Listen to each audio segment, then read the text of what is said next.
walk the path. If you walk the path that's set through the 9 units, then when you get to that, you will have the tools that are assumed, the tools that will make the student successful with this task.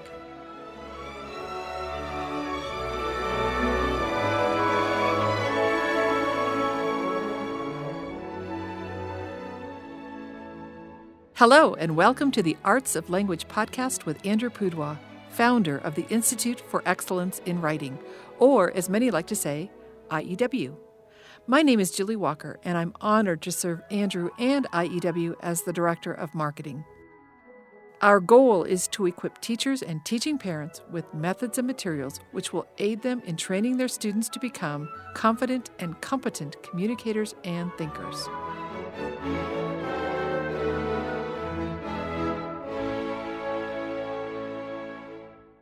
Well, Andrew, recently we did a podcast on Unit 9. Yes. And one of the things I said in that podcast was it used to be that Unit 9 was at the very end of a very long 2 days and you spend about 15 minutes on it. But the new Teaching Writing Structure and Style video course that you did, you not only spent more time on Unit 9, you actually expanded Unit 9 to include more writing about literature. It's not really Unit 9. No, it's almost like going backwards into Unit 8. Right. So we're kind of in Unit 8.9. I like that. Well, you thought of it. But I don't like this stuff.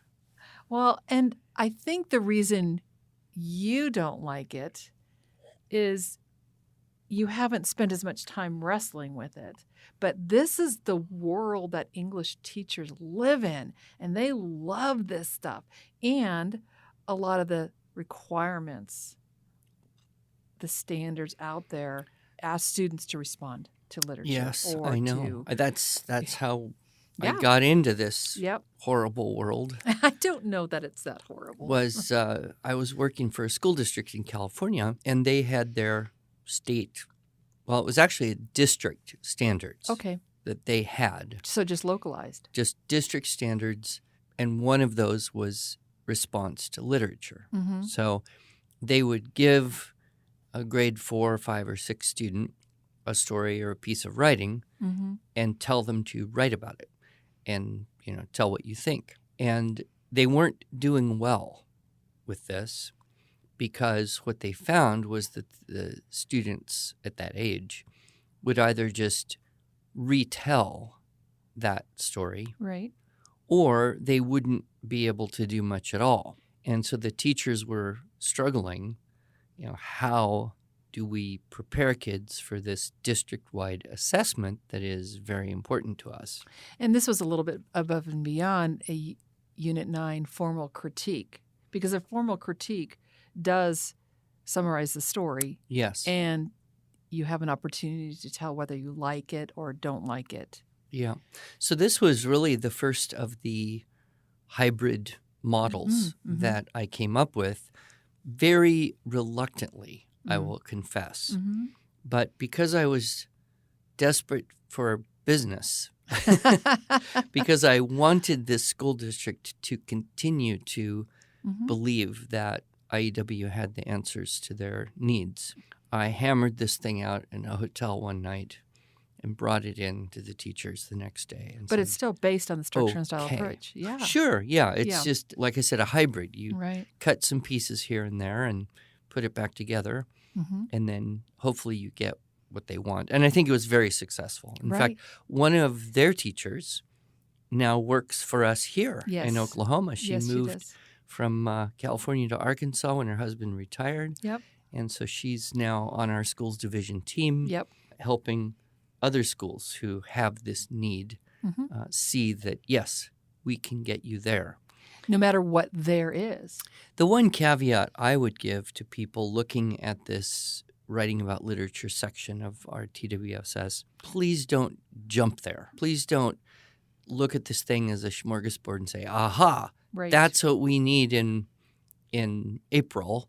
So let's start doing it now in October. Mm. No, walk the path. Mm-hmm. If you walk the path that's set through the 9 units, then when you get to that, Mm-hmm. you will have the tools that are assumed, Right. the tools that will make the student successful with this task.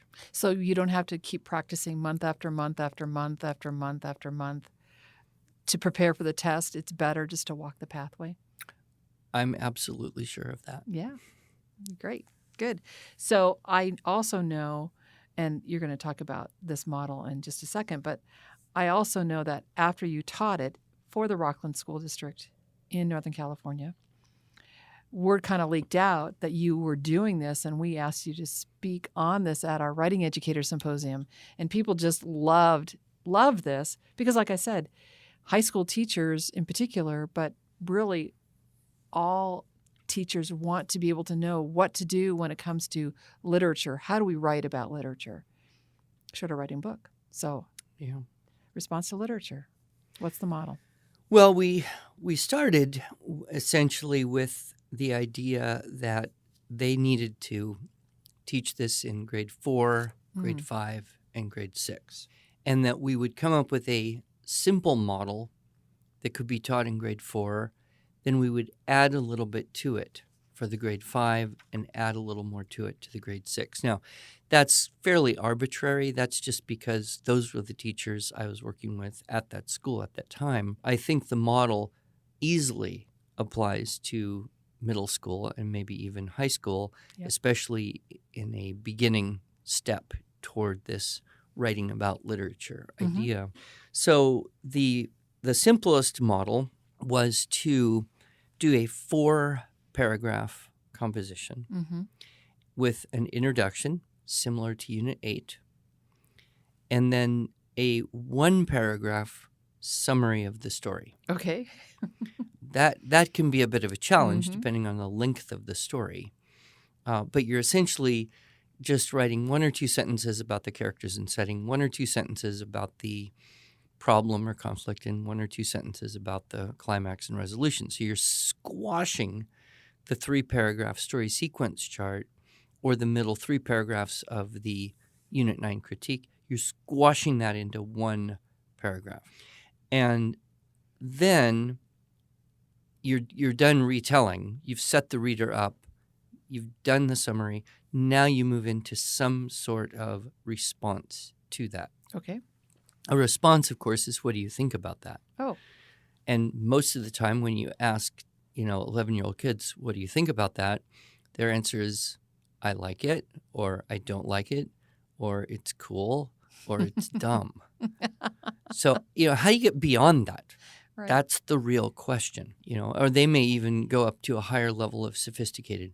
It's really interesting. Why? Right. I don't know. It just is, Mhm, So mhm. I would argue that forcing that level of objectivity on grade 4 students may not be the best, most appropriate use of instructional time. Mm-hmm. But, okay, we can work with the Mhm. requirement. So the first paragraph, the introduction. The second paragraph, a very short summary. And then the third paragraph would be what we would call analysis paragraph. Okay. The analysis topics, then, to choose from, we came up with 4 Okay. analysis topics, and the student would choose one of them. So either to write a paragraph about the main character, the protagonist in the story, or you could go with any character, but a short story generally, a main Mhm. character. You could write about the message or the theme, the lesson, the Mhm. thing to be learned, Mhm. the wisdom to be gained. You could also write something analyzing the mood and the setting and how did the author build the picture to make the story more effective. Okay. And then a fourth option would be to comment on the author's style Mm. or literary technique. So these are the 4 analysis topics, and the student would choose one of those. Now, I'm guessing that some stories would lend themselves better towards one than the other. Well, and actually, as you're describing the 4 possible options for analysis, it makes good sense that you wait to do this type of assignment after you've walked the pathway. Because even as you're describing them, I'm thinking character setting. That's the first paragraph.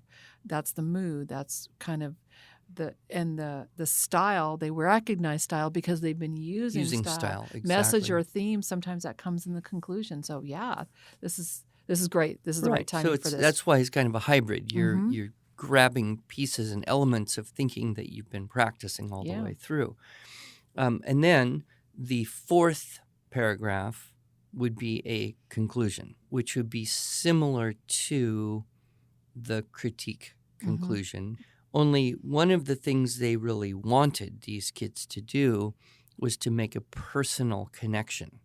So this is your response to that story. Right. So whereas in the critique model, we try to be fairly strict about pushing a more academic sounding comment. That's right. You can't use I. By not using the I in this response to literature model, because that was what the school district was wanting, was, well, how does this make you feel? Or how does this relate to your own personal experience? So we were putting that into the conclusion. So the idea was 4 paragraphs for grade 4, 5 for grade 5, and 6 for grade 6. Okay. So in grade 4, introduction, summarize the story, choose one of the 4 analysis topics, and the conclusion, including connecting it with your personal experience in some way. So the conclusion is where you put your personal experience. Exactly. With the 4-paragraph model. Okay. Then grade 5, now you'd have the introduction, the quick summary, 2 analysis paragraphs. Okay. So you'd pick 2 of the 4. We don't want to get too complicated. Not 2 characters. You couldn't do 2. Well, you could. You could. Okay. But a lot of the stories they were giving these kids were very short. Okay. So to get much in the way of character development at all, I see. out of more than one character could be tricky. Okay. But we're trying to keep it very clear because, they didn't have a lot of time, and we don't want them to get too far off the menu. Right. I see. And so it's like, here's a menu. You choose. Okay. Okay. Now you get what you wanted, and you don't have the no problem swapping out. of I mean, it'd be fine, but one thing is, too, you're always when you're teaching something like this, you're always wanting to be sure that it's very clear for the students who need the most help. The top-end students, they may go off into some kind of variation, but they're going to be fine because they're already thinking that way. We want to provide this for the student who really isn't going to make that leap. They need the menu, right? Okay. Then 6th grade, 6 paragraphs. Okay. Introduction, quick summary, 3 analysis topics, and then the conclusion. So that's kind of how it came to be. Now, the next question for the teacher, of course, is, well, how do you get kids to write about one of these things?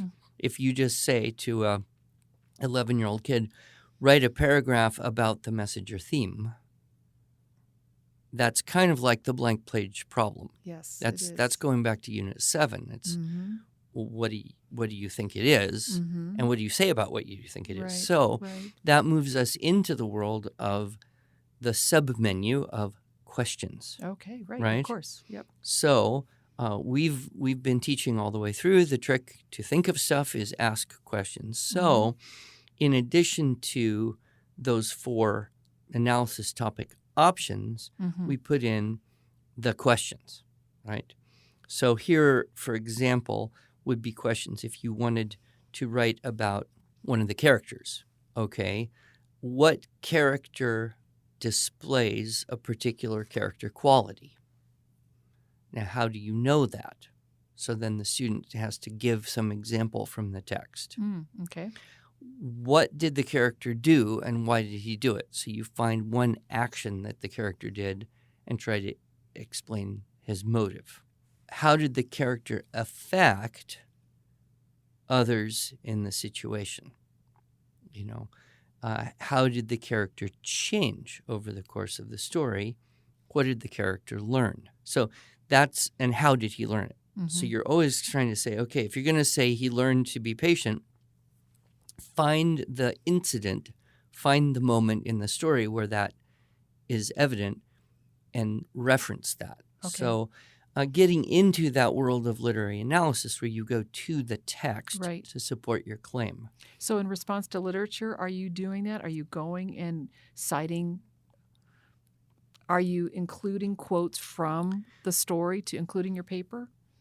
I don't know. You definitely could. It would, of Mhm. course, depend on the age and experience of the students you're teaching. But it's not necessarily a requirement. for We this didn't put it in as something you really have to do Right. Okay. just because of the age of the kids we're working Sure. with. But you would say when he told his mother he stole the cookies, he was exhibiting a change Yeah. from being, he was showing that he had changed from being deceptive and deceitful to wanting to do what's right.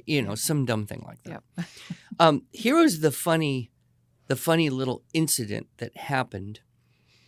I was contemplating this problem of how to get kids to think about character, Okay. right? Because mainly their vocabulary exists with words like interesting, nice, mean, Mm-hmm. happy. Mm-hmm. Those aren't really great things for analysis. Right. And they don't sound very sophisticated Right. either. Now we do provide a critique thesaurus. We do. But- But I was thinking, okay, so if you want a kid to think about character, you've got to give them the tools for thinking. That consists of, number one, the question to ask, Mm. and number two, the words to answer the question with. How easy is that? How easy is it? Only it's not so obvious to everyone. Right. So I was sitting there thinking, character, quality, character. How do you analyze character? And then I realized there are whole curriculums Right. based on Right. character, Right. right? Character first. Oh, Sure. Yeah. So I went to the website of one of these things Mhm. and I just copied all these words like alertness, attentiveness, benevolence, boldness, cautiousness, compassion, contentment, creativity, deference, dependability, determination, diligence, blah, blah, blah. It goes Sounds like you're on. reading a list, Andrew. It is alphabetical order. And I thought, if you just give the kids these words Mm-hmm. and talk about them a little bit so you know that they know what they mean, if you just give them the list of words and say, okay, you read the story, which of these applies to that character? Boom. You've suddenly got a child able to think a thought they were not really able to articulate because they have the vocabulary right there in front of them. Yep. The frustrating part for teachers in schools is that oftentimes assessments are done Yeah. in isolation of the tools the students have been Right. using. Right. I remember working with a district in Washington, and they had to do this state, assessment of learning standards or something. And the rule was that the teachers had to cover the walls with paper Yeah. so the students couldn't look. Right. And I just thought, oh, it's so fundamentally wrong. Right. But okay, that's what they're trying to do is assess how much those kids can carry around in their brain with no help, blah, blah, blah. So any case, the more you practice with the list, the better it is. I memorize the list, but at least practice with it so there's more familiarity. So, if you're going to do character, boom, you've got words to do analysis with, Mm-hmm. to describe and value. Message or theme, who changed, how did they change, what did you learn? What could be learned from this story? Have you had any experience similar to this in your life? That would be that personal connection that they want. Mm-hmm. So they would be happy if the student said, I too have been tempted to Steal the cookies. deception. Oh, right. Yeah. I see. Okay. got it. However, this story underscores the value of honesty, even if you give in to the temptation. Mm-hmm. That's going to be something that would score well because they're going to look at the kid and say, he's relating the story to his own personal experience. Right. That's kind of what they're wanting. But it does require a bit of objectivity that it's hard to force, Right. force at that age. So in any case, anyone who wants to look at this more in depth, of course, it's in our Teaching Writing Structure and Style, as Right. well as in our student resource packet Right. that is provided with most of our theme-based Right. materials. Yep. So I don't know how this has been used by other people. Mhm. It would be nice if any of our listeners have got that far in the syllabus and tried this out. Sure. We've done a little bit with the Yep. classes that we've got going right now. Right. And a smattering of our theme-based books have now this response to literature type exercises. Yes, So we can- as we've been revising them, Mhm. because everybody thinks it's useful and important.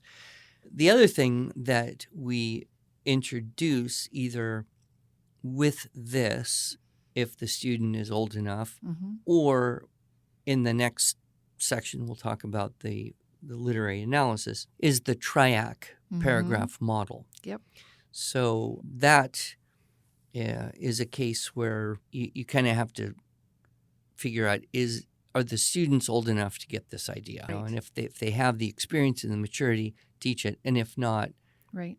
don't go too far into this model, because it could just be confusing and frustrating. Exactly. But if they're old enough, the TRIAC consists of the topic sentence, the restriction, the illustration, the analysis, and the clincher. So T for topic, R restriction, I illustration, A analysis, C clincher. Great.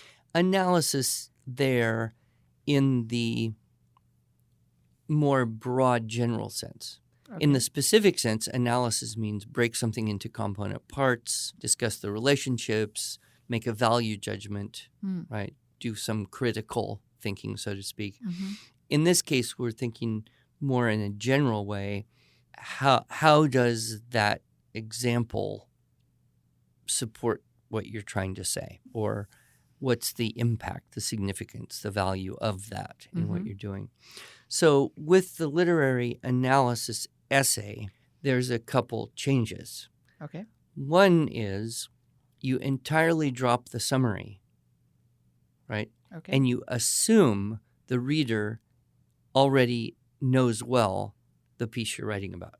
So a literary analysis essay is not trying to introduce the reader to a story or a book or an article or a movie or anything. With an attempt to persuade them to watch it or not watch No, it, read it so or not read it. No. That's the first major thing. Mhm. Don't go tell me about the thing.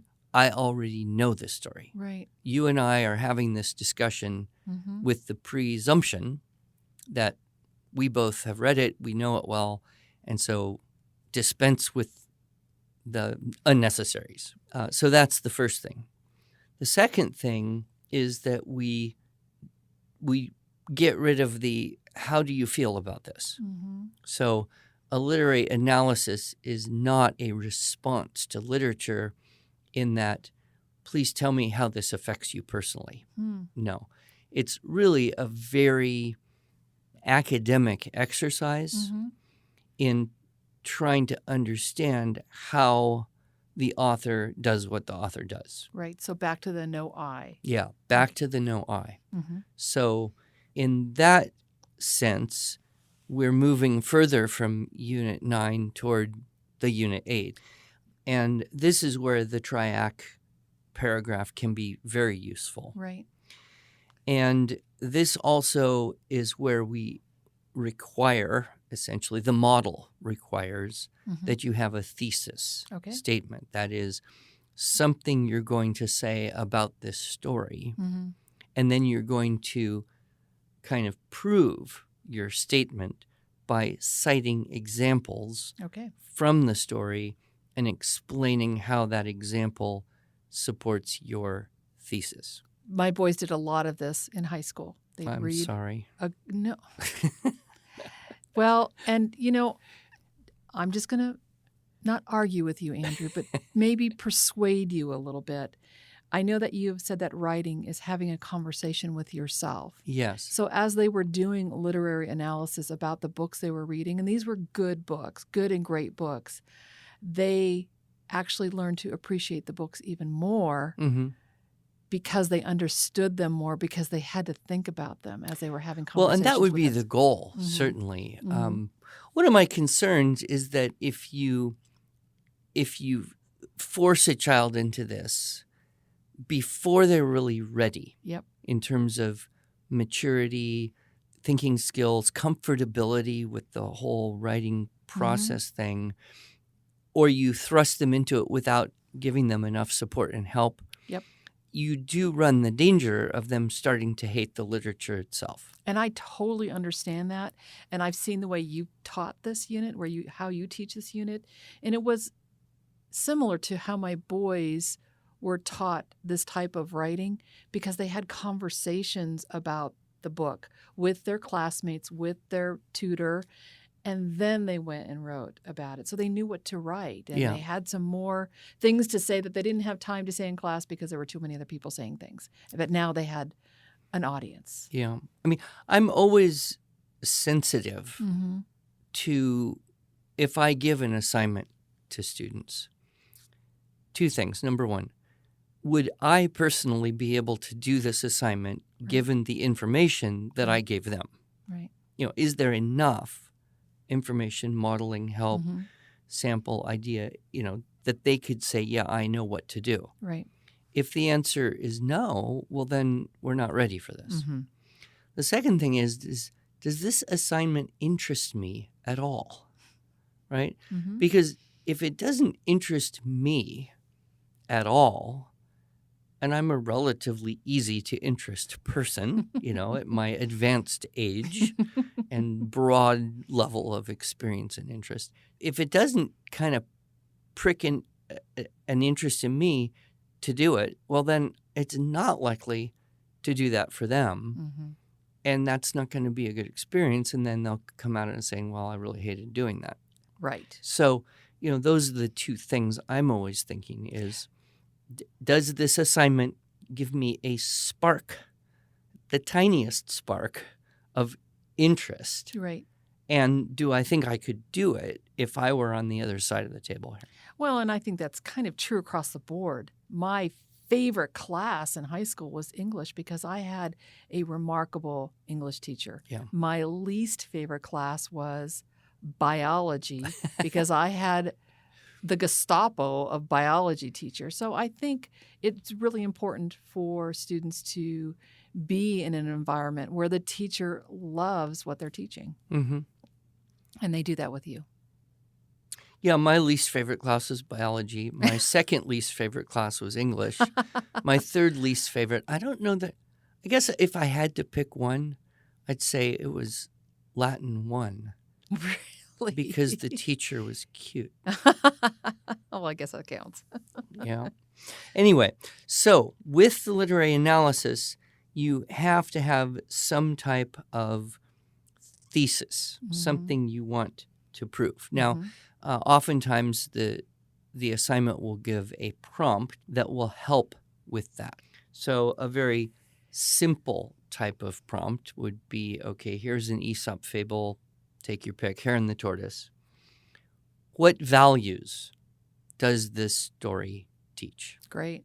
Okay, then that turns into a thesis. This teaches the value of agreeing to ridiculous things, right? Right. Okay, so now you have to prove that thesis. Mhm, So the Hare and the Tortoise teaches that agreeing to do ridiculous things can sometimes work in the end. All right, so what was the ridiculous thing? Well, the tortoise agreed to a race with a Okay, hare. now you got to write a whole paragraph about that. Okay. All right, what other evidence do we have that he agreed to do this? Well, I guess he showed up at the race. He showed up at the race, and they worked together to design the course and pick the judge. Mhm, Okay, mhm. now what evidence do we have that there was success? Well, the tortoise won. Okay, so now we have to spin that out Mhm, Sure. into three topics. Right.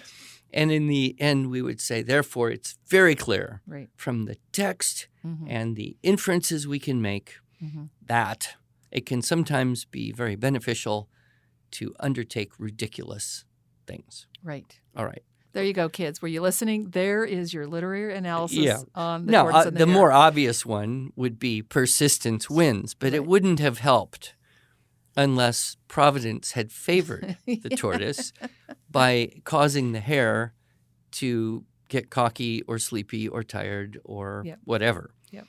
So there are a few different thesis statement possibilities Right. that you could come up with Mm-hmm. in response to the prompt, what values does this teach? The books that my boys would read and they would write about, they had a handful of questions to pull from to be able to create their thesis. So they weren't restricted to just one question. Right, Mhm, right. That helped. And this would work in a way together with one of those questions like, should Mm, a certain character have done what they did? mm-hmm. So should the tortoise have agreed Right. to run the race? Yes. You might look for, reasons Mhm. for, yes, he should have because blah, blah, Mhm. blah. He should not have because of blah, blah, blah. And you could structure kind of an essay around that. Sometimes your thesis might be more the author is trying to do a certain thing, right? Mhm. So in this story, which is an allegory, the author is trying to show Right. blah, blah, blah. There's your thesis statement. So Mhm. now you kind of see through the allegorical elements and say, because this represents this, blah, blah, blah, blah, and this could represent this, blah, blah, blah, blah. This, therefore, would be the meaning of that whole allegorical story. So you Right. might have that kind of thing. What would be some other? You've taught this more than I have because I didn't want to do this at all with any of my kids. Well, and I understand that, but I also know that it's been in the last decade that you personally have discovered the beauty of literature yourself. That's true. So So what are some other thesis statements that you could come up with? well, I actually want to go back to the should question and give a little plug for the second edition of Bible-based writing lessons, because you've included in the rewrite, should Jonah have gone to Nineveh?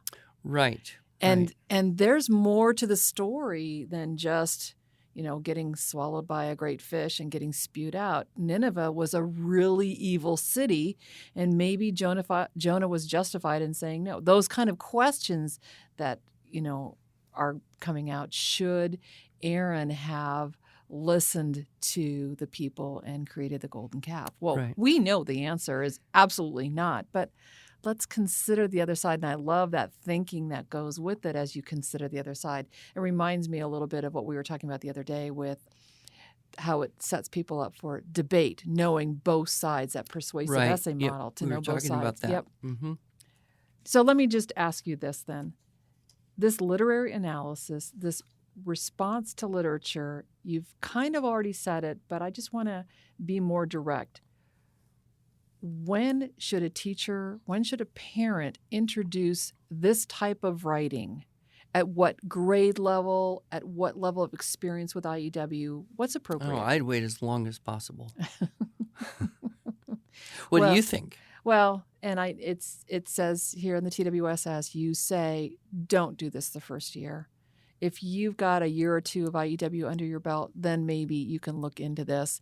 And I think, and I also think of our Teaching the Classics with Adam Andrews, his book, where he talks about having conversations about Exactly, literature. yeah. That's really the foundation of this. And then when you've had those conversations, then you can send them off to do a writing assignment. Yeah, very much so. Mm-hmm. So, you want the children to fall in love with Yes. literature and not destroy their love of it or interest prematurely. Yep. I don't think there's a grade or an age. Mhm. It's more like, when do you feel you've hit a critical mass of Mhm. experience, both, as you said, in discussing literature and working through the 9 units and maybe the response to literature. And honestly, if you're going to teach this, Yes. as a parent or a tutor or a teacher, you better write one yourself. That's great because advice. if you Yep. don't, you will not stand in a position Mm-hmm. of confidence. You will not exude Mm-hmm. the confidence, and you will not say things in the best possible way. Whereas if you wrestle with it, Mm-hmm. if you do the assignment before you give it to the students, you will be far better off. Yep. And they will be happier Yep. because they will get as much help as they need to be successful. Which is one of your 4 deadly errors Yeah, that you teach absolutely. about. Good.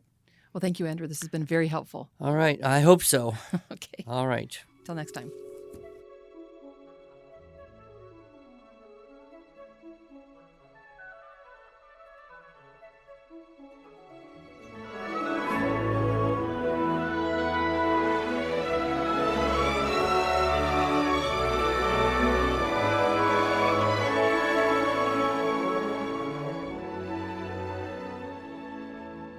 Thanks so much for joining us. If you enjoyed this episode and want to hear more, you can subscribe to this podcast in iTunes, Google Play, or Stitcher, or just visit us each week at iew.com/podcasts. Until then, on behalf of Andrew Pudewa and the team at IEW, I thank you for the privilege of allowing us to partner with you on your journey toward better listening, speaking, reading, writing, and thinking.